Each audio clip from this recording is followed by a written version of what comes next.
ನಮಸ್ಕಾರ ಸ್ನೇಹಿತರೆ. ಹೊಯ್ಸಳ ಸಾಮ್ರಾಟ ವಿಷ್ಣುವರ್ಧನನ ಕನಸು ನನಸಾಗಿದ ಸ್ಥಳ ನಮ್ಮ ಬೇಲೂರಿನ ಶ್ರೀ ಚೆನ್ನಕೇಶವ ಸ್ವಾಮಿ ದೇವಾಲಯ. ಇದು ಶಿಲ್ಪಕಲೆಯ ಮತ್ತು ಭಕ್ತಿಯ ಅದ್ಭುತ ಸಂಕಲನ. ಇಂದಿನಿಂದ ಬೇಲೂರಿನಲ್ಲಿ 14 ದಿನಗಳ ಅದ್ಧೂರಿ ಬ್ರಹ್ಮೋತ್ಸವವು ಆರಂಭವಾಗುತ್ತಿದೆ.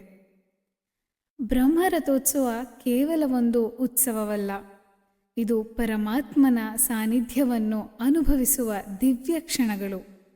ಯುಗಾದಿಯ ನಂತರ ನಡೆಯುವ ಈ ಬೃಹತ್ ಹಬ್ಬ ವಿಶೇಷ ಪೂಜಾಲಂಕಾರ, ಹವನ ಯಾಗಗಳಿಂದ ಕೂಡಿದ್ದು ಶ್ರೀ ಚೆನ್ನಕೇಶವನ ಆರಾಧನೆಯು ಅದ್ಧೂರಿಯಾಗಿ ಆಚರಿಸಲಾಗುವುದು. ಈ ಉತ್ಸವ ಭಕ್ತಿ, ಸಂಸ್ಕೃತಿ ಮತ್ತು ಸಂತೋಷವನ್ನು ಹೊತ್ತು ತರಲಿದೆ. ನಾವೆಲ್ಲರೂ ಈ ಪಾವನ ಕ್ಷಣದಲ್ಲಿ ಭಾಗವಹಿಸಿ ಭಕ್ತಿ ಭಾವದಿಂದ ಶ್ರೀ ಚೆನ್ನಕೇಶವ ಸ್ವಾಮಿಯ ಕೃಪೆಗೆ ಪಾತ್ರರಾಗೋಣ ಬನ್ನಿ.